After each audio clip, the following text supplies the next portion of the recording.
Eh, bueno, hoy día nuestra intención es conversar un poco la experiencia que tuvimos en la unidad de paciente crítico del Hospital Padre Hurtado. Y mi intención un poco es mostrarle un poco nuestra casa, porque eso es como consideramos un poco, como consideramos nuestro centro. Yo me formé íntegramente en la Facultad de Medicina de la Clínica Alemana, Universidad del Desarrollo y Hospital Padre Hurtado, y por lo tanto tengo una gran cantidad de años en el cuerpo ligado a este centro y por lo tanto mucho cariño, y por lo mismo ese va a ser el gran conflicto de interés, que vamos a un poco defender la casa y, y decir las cosas que tratamos de hacer con todo el cariño y con toda la dedicación posible para darle la mejor salud o la mejor atención a nuestra población. Eh, el- la ruta que tracé para esta presentación fue darles primero que todo un contexto de dónde está nuestra casa, de dónde está nuestro hospital, de dónde está nuestra unidad de paciente crítico, mostrarle un poco lo que pensamos que podía pasar y las cosas que nos pasaron, eh, las decisiones que tomamos en relación a la literatura, en relación a las distintas conversaciones, a las interacciones con las demás unidades, y un poco los resultados que obtuvimos en esta primera ola, en este primer tiempo que decía el doctor Matute, y luego discutir un poco a raíz de esto. Nosotros como hospital pertenecemos al Servicio de Salud Metropolitano Suroriente y tenemos a cargo las comunas de La Granja, La Pintana y San Ramón. Aquí estos números que parecen eh, huérfanos son en realidad la población estimada de acuerdo al Instituto Nacional de Estadísticas, el primero de el total de la población por comuna, y el segundo número es la población de usuarios inscritos FONASA, que son en realidad nuestra población objetivo. Ven que en el caso de La Pintana y San Ramón son aproximadamente el 80% de la población, y en La Granja ocurre un fenómeno extraño en que la población inscrita en FONASA es como un 120% de la población real de la comuna. Nuestra UPC, antes de marzo del 2020, consistía en 6 camas de UCI, 10 camas de intermedio, con una opción eh, a albergar 2 a 3 pacientes de intensivo más en condiciones de necesidad, que era casi siempre. 3 médicos de continuidad, 2 de los cuales somos intensivistas, y una tasa de ocupación de sobre el 95%, para ser elegante. Para poner el número en perspectiva de la cantidad de camas críticas que teníamos para nuestro paciente, este es un mapa de un paper publicado, en realidad es antes de publicación porque va a salir en este journal en abril, pero que está disponible en internet y que nos muestra la disponibilidad de camas críticas por unidad de población. En rojo tenemos los que tienen menos de una cama por 100.000 habitantes, y en este naranja un poco más oscuro tenemos entre 1 a 5 camas por 100.000 habitantes, que es donde nos acercamos. Si sacamos un cálculo rápido, tenemos en nuestra población, o teníamos en nuestra población, cercano a 2 camas por 100.000 habitantes de UCI, y es lejos de otros países desarrollados como a veces nos creemos. Y para los que les gustan más los números y no los colores, esta es una tabla en que muestra la cantidad de de camas críticas por 100.000 habitantes respecto de ingreso per cápita y respecto de expectativa de vida. Y vemos que estábamos más cerca de Sri Lanka que de otros países desarrollados como Alemania, que es el que tiene más por unidad de población. Así que esa es era nuestra realidad. Si sumamos a eso cómo nos pegó la pandemia, la verdad es que si vamos a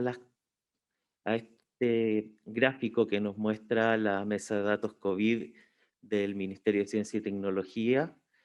vemos que dentro de la ranking de comunas con mayor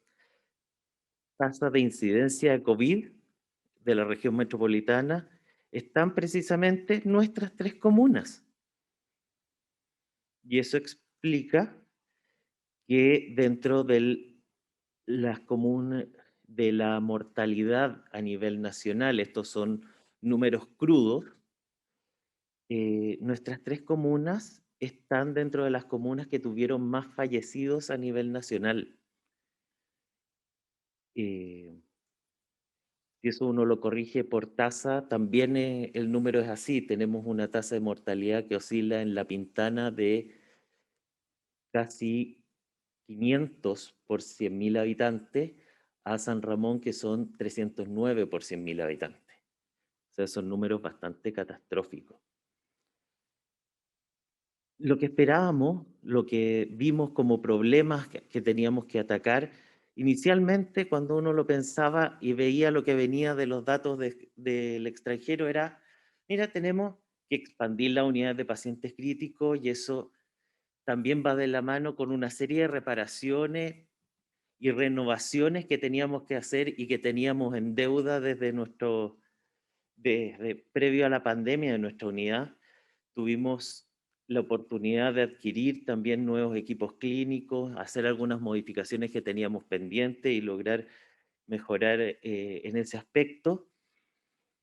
pero también nos vimos, la expansión de camas críticas se vio de la mano a complejizar la función de un personal mucho menos capacitado que el que teníamos en la unidad, eh, y también al reasignar el personal propio del hospital a proporciones paciente y personal más estrechas, se profundizaron las brechas de personal. Nosotros ya trabajábamos con un personal bien justo, sobre todo en las áreas más básicas del hospital, y eso profundizó varias brechas de personal. Eso sumado a un ausentismo laboral que compartía el doctor Matute, que venía de tres ramas principalmente. Uno, por un lado, que tenemos una buena parte de la dotación que salió por problemas de salud que hacían incompatibles sus labores con la pandemia, personal inmunosuprimido, personal con eh, riesgo aumentado de complicaciones por la enfermedad, licencias médicas asociadas a, a COVID propiamente tal, ya sea por enfermedad propia o contacto estrecho.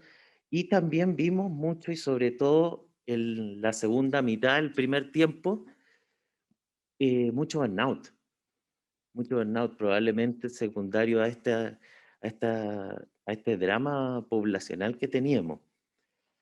Y el llenar los cupos, si bien había mucha motivación, mucha gente, y todo eso, esas ganas se van perdiendo con el tiempo. Y se sumó también los quiebres de stock que vimos de muchos fármacos y de insumos y que nos obligaron a ir cambiando nuestra práctica sobre la marcha. Y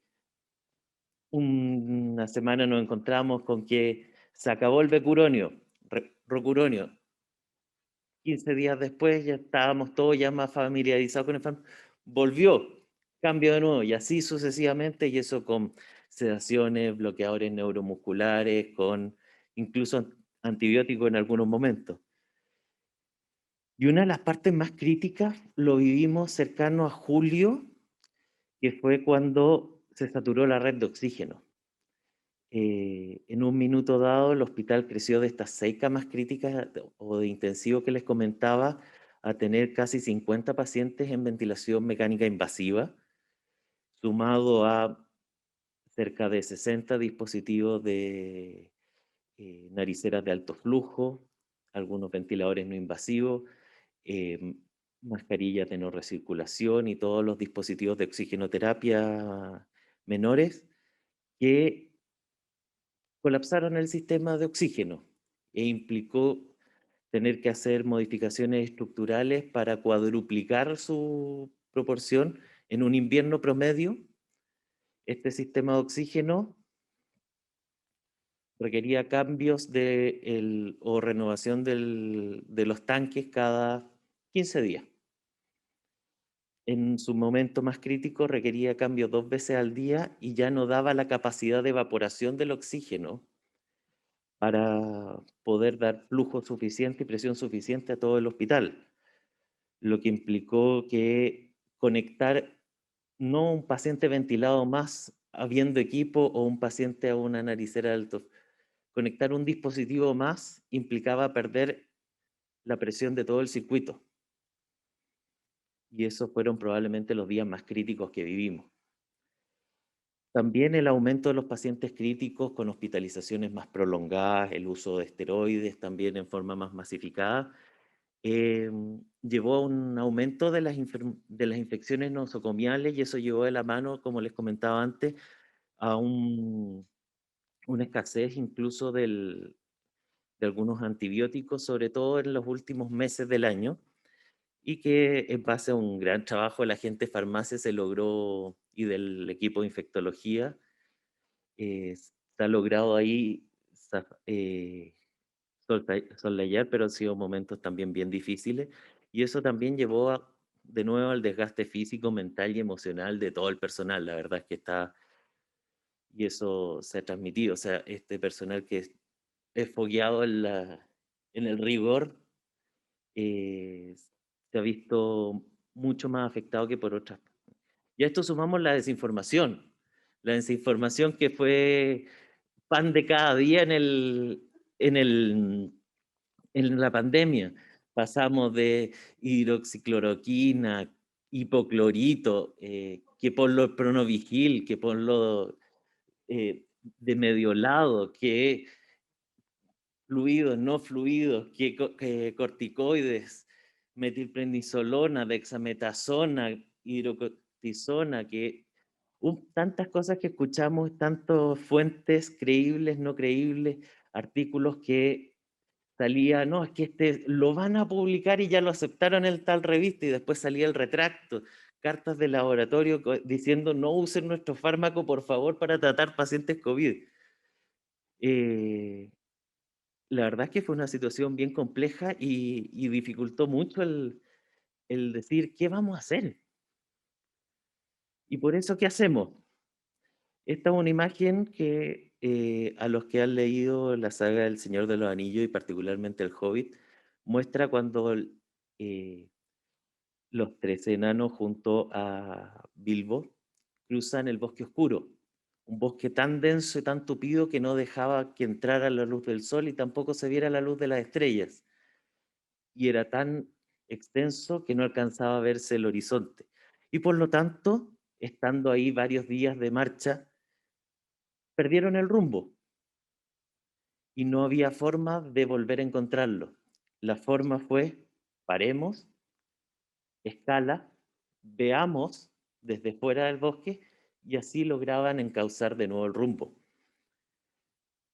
Y por lo tanto eso hicimos, paramos y veamos qué es lo que tenemos.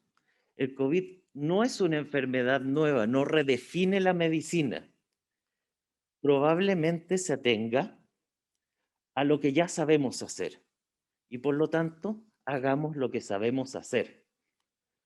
Y esa fue una de nuestras principales conclusiones de esta discusión y de este primer tiempo. No tratemos de redescubrir la rueda, hagamos lo que sabemos. ¿Y qué es lo que sabemos? Que primero que todo tenemos que saber qué estamos tratando. Tenemos criterios para decir qué es lo que es un distrés respiratorio, que están explicitados en los criterios de Berlín, pero sabemos que esto tienen algunos detalles y que sobre todo en nuestra gran sobrecarga de pacientes vamos a tener que estratificarlos muy bien para saber qué pacientes van a requerir al más experto, qué pacientes podemos dejar con un monitoreo un poco menos estrecho y con un médico un poco menos capacitado, menos entrenado en estas situaciones con el debido tutelaje, y qué pacientes van a andar mejor. Y en eso nos ayudan mucho dos trabajos que yo considero casi hermanos, que son los trabajos de Ferguson y Villar de finales de los 90 y principios del 2000, Ferguson nos muestra que luego de un periodo de ventilación estándar de 1 hora, podemos definir pacientes que cumplen inicialmente criterios de distrés en ese tiempo bajo el criterio del consenso americano-europeo, que después dejan de cumplirlos por criterio de oxigenación. Y se me saltó una diapositiva, me perdí una diapositiva, pero el trabajo de Villar, que es del 99, también del Intensive Care Medicine, nos muestra que ese cambio, que es visible también a 24 horas, se correlaciona con una mortalidad que es diametralmente distinta. Y eso justificó que en nuestra serie de pacientes lo que hicimos fue decir, vamos a dar una ventilación estándar, idealmente por un periodo de tiempo de al menos 1 hora, ojalá hasta la mañana siguiente, de tal manera que podamos verlo en conjunto y discutirlo con calma, si la situación de oxigenación, hemodinámica así lo permite, y tomemos las decisiones con calma, que tenemos tiempo y segundos que nos van a permitir diferenciar las poblaciones en forma correcta. ¿Por qué? Porque, por ejemplo, el prono que tenemos integrado, sobre todo los que nos dedicamos al intensivo, que es una maniobra que mejora la mortalidad en forma significativa, como mostró el trabajo de Guerin y colaboradores en el 2013 en el New England Journal of Medicine, sabemos que poner en prono a un paciente no es darlo vuelta, requiere un personal capacitado para dar esa vuelta, pero también, como bien mencionaba Julio, un personal capacitado para cuidarlo estando boca abajo, que es tremendamente difícil. Eh, y por eso mismo, si nosotros, como decidimos en nuestro centro, fue, vamos a pronar solamente en las unidades que saben pronar desde antes de la pandemia. Eso es la unidad de cuidados intensivos original, pabellón, que están acostumbrados al menos al proceso de pronación, tal vez no tanto a la mantención del paciente en prono, pero eso lo consideramos más mejorable, y en la unidad de cuidados intensivos pediátricos, con los cambios de tamaño propios de los pacientes, pero la verdad es que lo hicieron de manera extraordinaria y hay que agradecerlo como tal. Y haciendo eso teníamos que estratificar muy bien los pacientes que íbamos a rescatar nosotros o que íbamos a ingresar nosotros a nuestra unidad para darles este beneficio, pero no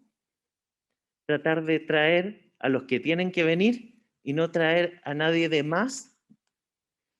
para no quitarle la oportunidad a otro. Ese era un poco el objetivo.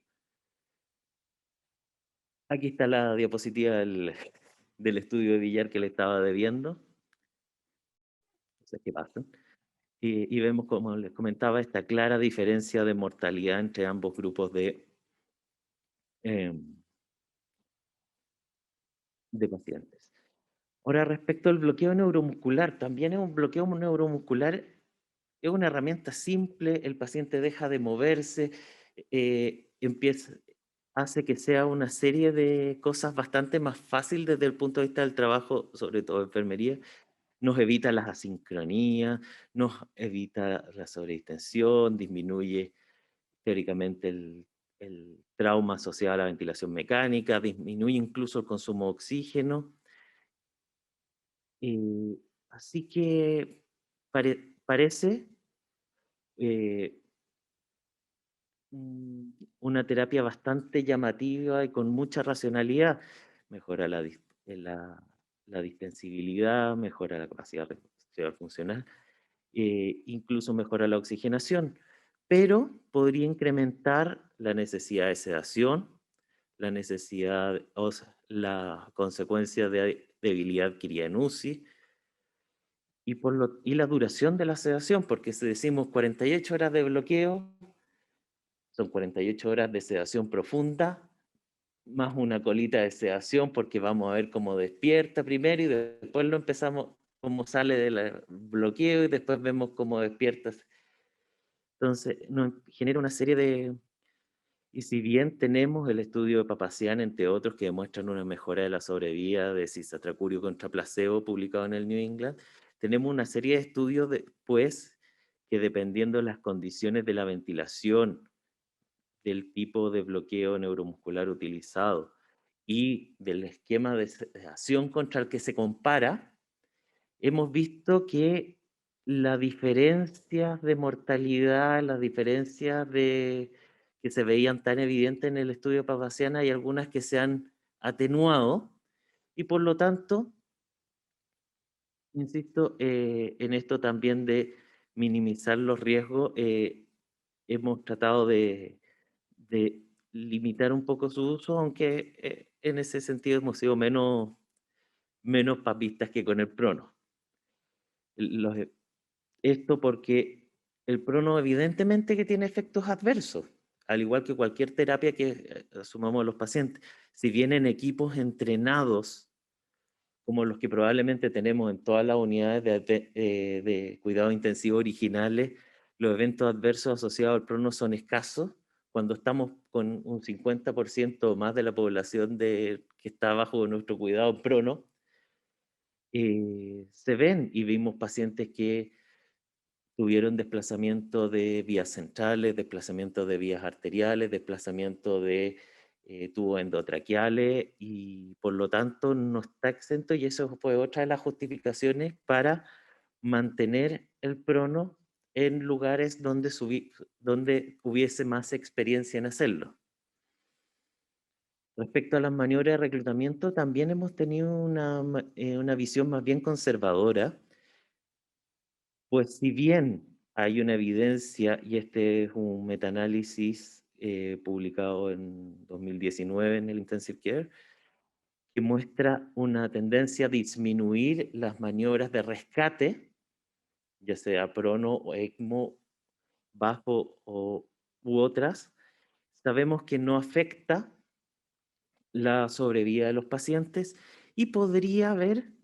alguna señal respecto a eventos deleterios, en particular lo hemodinámico.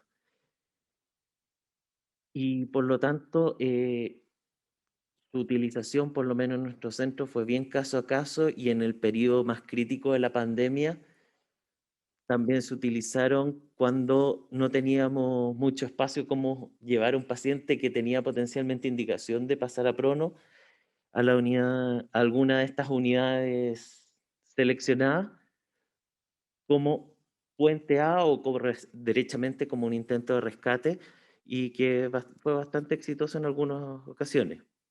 Respecto a los corticoides, ha sido una discusión bien eterna en nuestro centro. Nuestra interpretación en el grupo ha sido que ha sido un péndulo. En un tiempo dado tuvimos evidencia que sugería el uso en el distrés bastante con algunos trabajos. Esa evidencia se fue desarmando en el tiempo y diciendo las cosas como son, probablemente antes de marzo de este año o abril, nadie trataba un distrés con corticoides. Tratábamos las neumonias graves, tratábamos el shock séptico, pero en el distrés propiamente tal, inicial, no. Tal vez en las complicaciones tipo BUP que detectábamos a posteriori, sí. Pero de nuevo, en el distrés propiamente tal, ¿no? Y por lo tanto tuvimos una mirada bien conservadora respecto al uso de los corticoides hasta julio de este año, del año pasado, perdón, en que salió el recovery que nos pareció, que nos terminó de convencer de que parecía una estrategia más razonable y por lo tanto nos adscribimos a este protocolo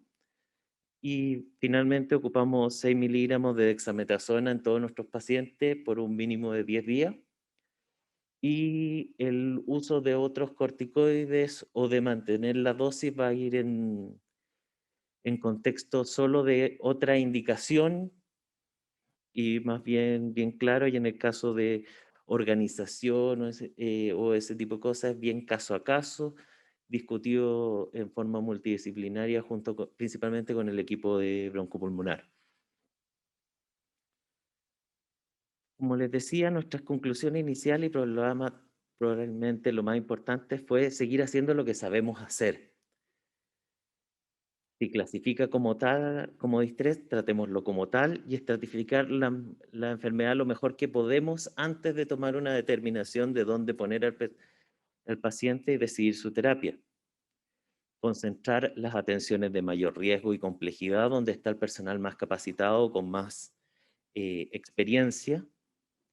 Y como les comentaba, sobre todo en este periodo más crítico,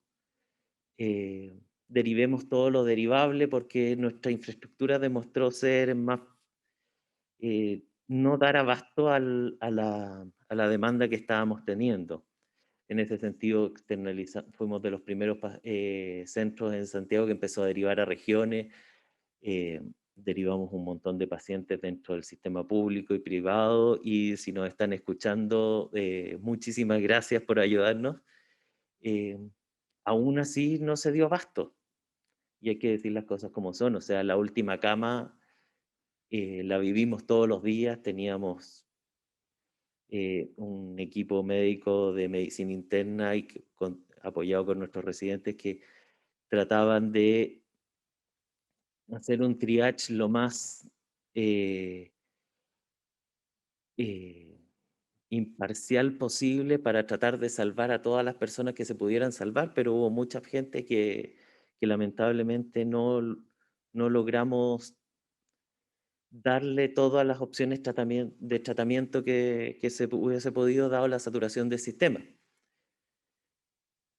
Y siempre abiertos a ir reevaluando e implementando nuevas estrategias en la medida que existiera más sustento para hacerlo. La verdad es que hablar de anticoagulación después de la charla del doctor Berkowitz me parece una patudez, pero nuestra postura en ese acápite particular fue ocupar profilaxis de alto riesgo de TBP en forma estándar, no más, no menos, y en el caso, porque aún con eso vimos hartos eventos hemorragíparos graves, hemorragias digestivas, hemorragias intracerebrales, y por lo tanto nos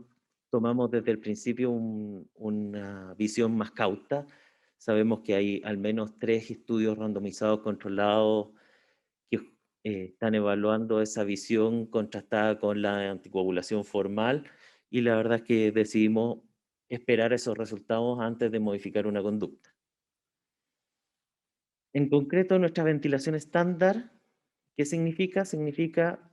6 a 8 ml por kilo, un PIB de 8 a 12,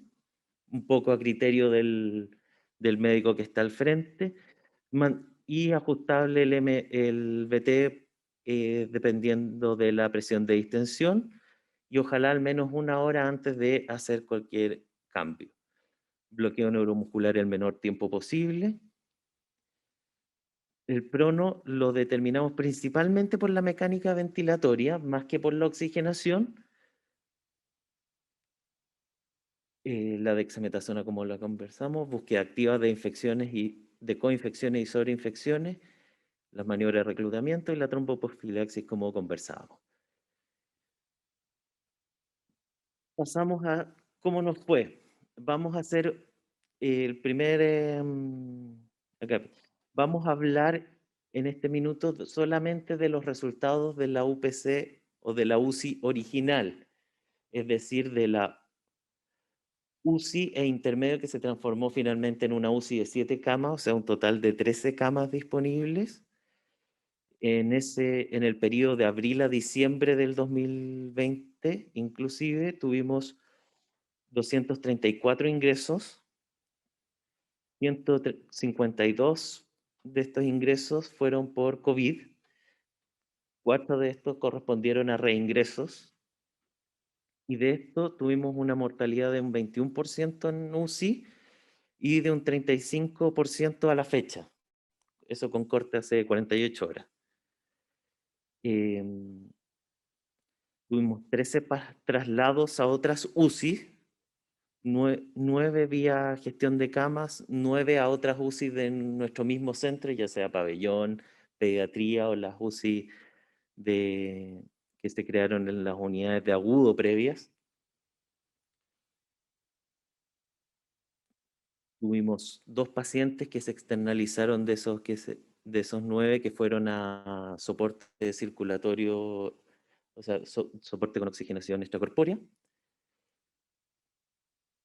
Nuestros días de ventilación tuvieron una mediana de 10 días con un rango intercuartílico de 6 a 17 y los días de UCI tuvieron en torno a los 12 con un rango intercuartílico de 8 a 19. Nuestros pacientes tuvieron una edad mediana de 61 con un rango entre 51 y 68 con un Apache de 15 puntos que refleja que eran predominantemente monofalla, con un SOFA de 7 puntos, o que predominaba la falla respiratoria por sobre otras disfunciones, en realidad, porque da más de monofalla. En general llegaban con 7 días de síntomas y estaban en el hospital en una mediana de 2 días antes de poder ingresarlo a nuestra unidad, pero a veces bastante más que eso. Eh, En general, esto que nos planteamos como ventilación estandarizada lo logramos y fuimos un poquitito más estrictos. Nuestra mediana fue de 5 ml por kilo y anduvimos entre 5 y 6, con un PIB de 10, bien claro en el rango que nos propusimos, con un aplato de 22, con una presión de distensión que la mediana fue de 11, una PAFI que estaba en el rango de 116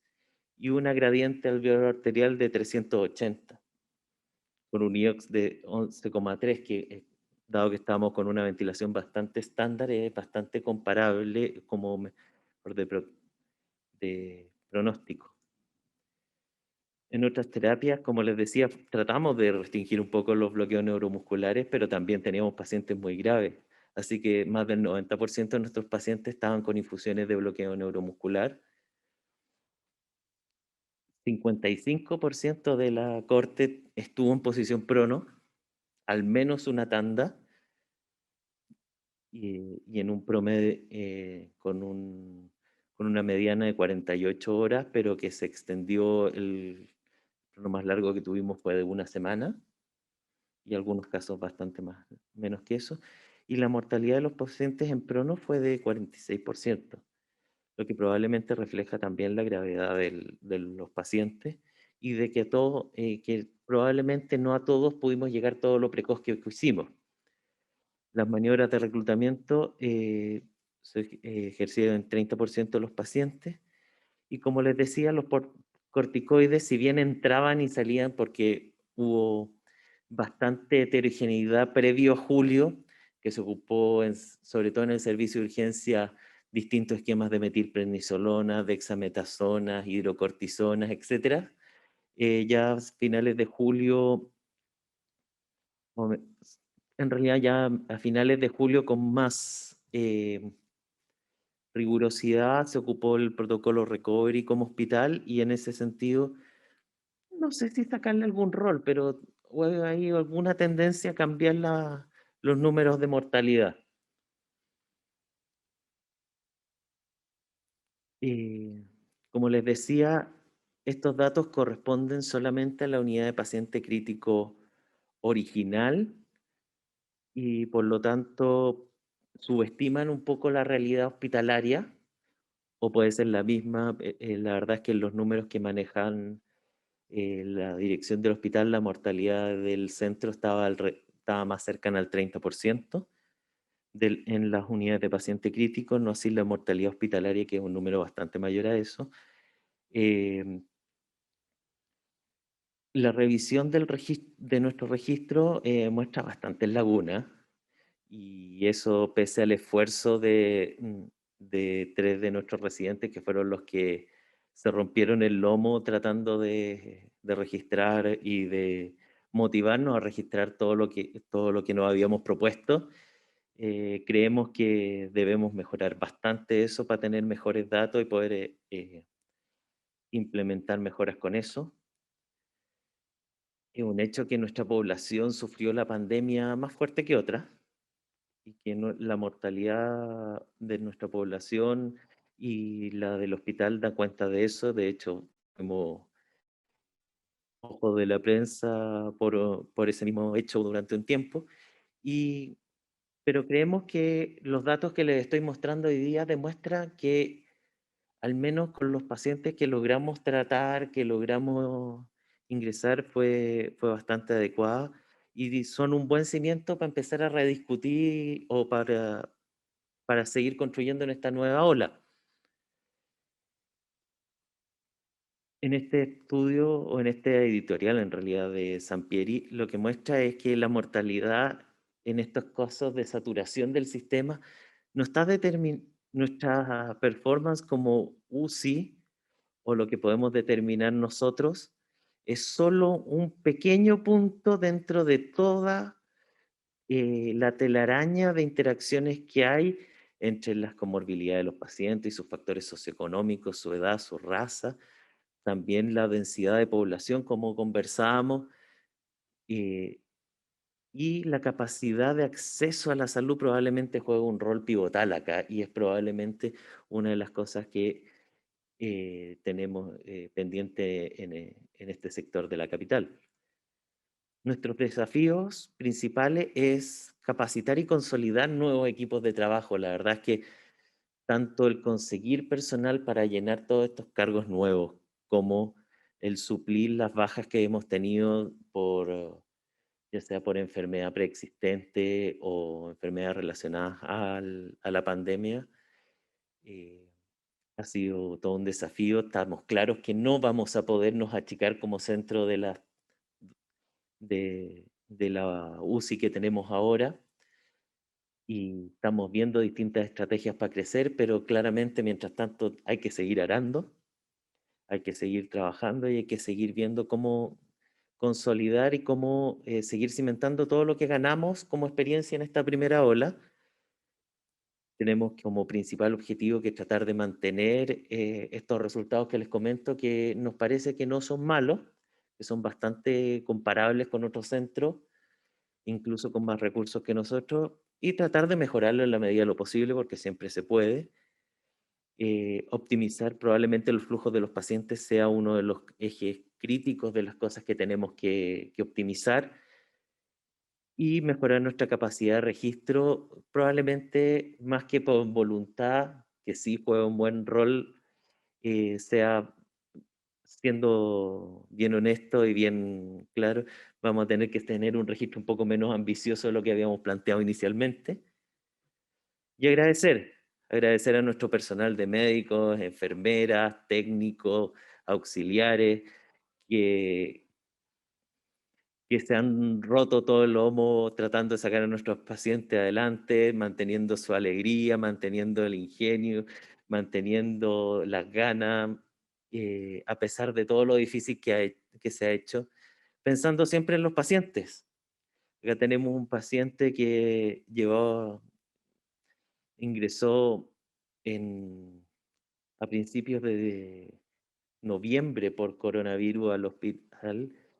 Nuestra UCI intermedio, para los que no conozcan, tiene muy pobre acceso a la luz natural y por lo tanto, después de casi 45 días privados de la luz del sol y del aire no viciado, sacarlo a la luz implica un trabajo de todo el equipo, pero implica un cambio en la forma de vivir la enfermedad para nuestros pacientes. Sabemos que llegó la segunda ola, esto es un hecho, pero los invito a que en estos momentos difíciles retomemos la fuerza, retomemos la fe y tratemos todos de remar adelante para esta difícil tarea que se nos viene. Muchas gracias.